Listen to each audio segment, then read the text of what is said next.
To start off, I want to bring it all the way back to 1997. Club Columbine and Lakewood Fury combined. What was the prompted this combination? Geez, you're dating me back a long ways. You know, this Lakewood Fury was a club north of us. We were located in Littleton, and predominantly we were a strong boys club. They were a strong girls club, constantly fighting over players and pushing back and forth and recruiting. And we thought, what the heck, let's combine efforts and try and create a dominant club in the Colorado area. And that's exactly what you did, created a dominant club, and you named it the Rush. Why Rush?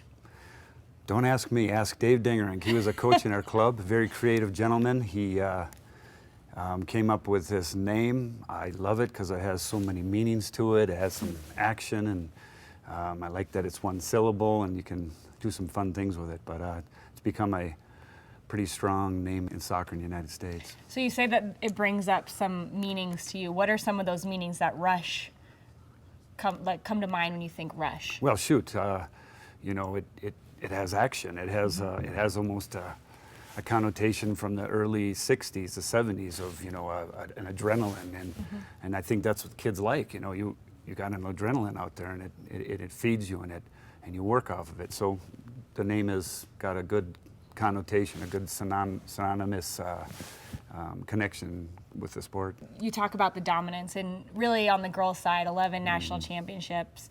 And then 2003 comes along, and you think of this grand idea. You go out on a ledge, and you're like, let's expand. Let's go to Virginia Beach. What was the thoughts behind that? Well, you're going to think I'm crazy, but we did very good in the United States, but there's no chance you could compete with the rest of the world. If we wanted to play against Bayern Munich or Manchester United, we needed a bigger player base. So we started thinking about how can we combine with clubs around the country. And our goal was to have 50,000 kids by 2020, and we're closing in on that number. And sure enough, the bigger the base, there's talent there. And you'll find it anywhere. You'll find it in, you know, the streets of Brazil and the beaches of Africa. And the bigger the base, the more chance of you finding that player. So that was our concept. I think we're at 38,000 kids now. We're closing in on that number 50. And sure enough, there's some darn good players that are playing pro right now. It's a cool thing for me, from my perspective. I do a lot of college soccer games, and to see that a player has played for the Rush, I automatically get this thought about them. Connection. Yeah. And what is that to you? What does being a player in the Rush mean to you? What do you think it brings out of you as a player?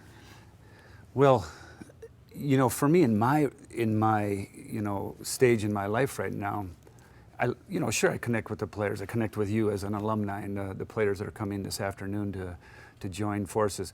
I get more excited when I see you join with one of your ex-players, and that excites me to say, hey, the Rush brought that together. You know, you haven't seen a person for 6 months, and you give her a big hug, and you guys got a commonality there, a denominator that brought you together, and it's the Rush game, the Rush sport. And you're talking about closing into that number, that 50,000 that you guys wanted to reach. There's now 39 Rush clubs in the United States. There's 42 clubs internationally. That's right. What does that bring up? What emotions does that bring up? Or how proud are you to see kids from not only all across the country, but you mentioned all across the world donning that Rush R across their chest?